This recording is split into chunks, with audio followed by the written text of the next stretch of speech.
Saudara-saudariku terkasih, salam sukacita untuk kita semua. Jangan lupa bahagia. Sudahkah kita memberi senyum hari ini? Sabtu 28 Februari 2026. Hari biasa, pekan pertama Prapaskah. Mari kita awali permenungan kita dengan tanda kemenangan Kristus. Dalam nama Bapa dan Putra dan Roh Kudus. Amin. Permenungan kita diambil dari Injil Matius bab 5 43 sampai 48.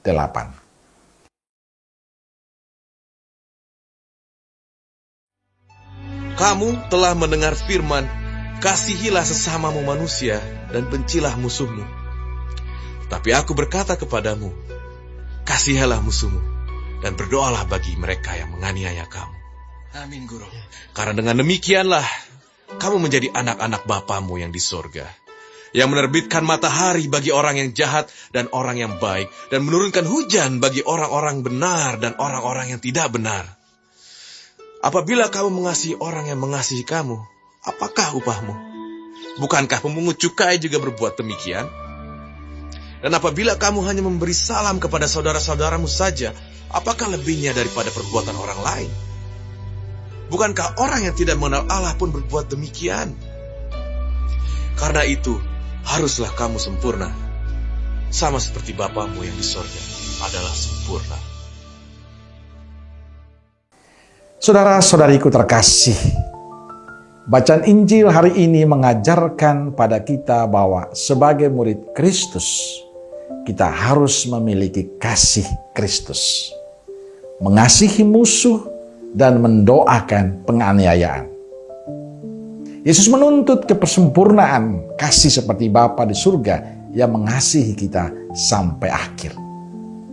Dalam Injil jelas Yesus meluruskan kembali pemahaman kita yang sering keliru tentang hukum Taurat. Ia menegaskan bukan hanya mengasihi sesama dan membenci musuh, tapi Yesus mengajarkan kita untuk mengasihi musuh dan mendoakan orang yang menganiaya kita.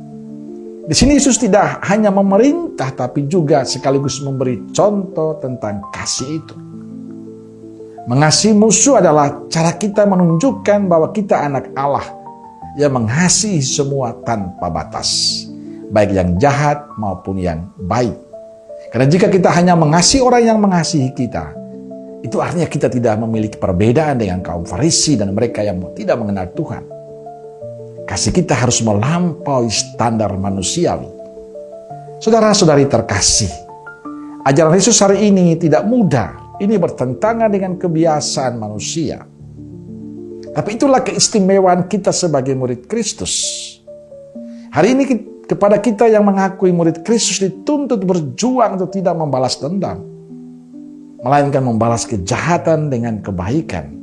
Mendoakan musuh adalah langkah nyata melepaskan kebencian dan menyerahkan keadilan pada Tuhan.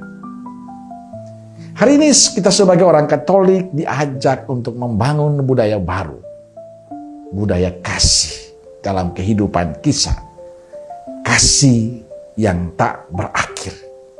Memang tidak mudah, tapi percaya bila kita mencoba memulai dalam kehidupan kita, bila kita mencoba memulai menghidupi kasih itu terus-menerus, seperti Tuhan mengasihi kita, maka kasih itu akan menjadi bagian cara hidup kita.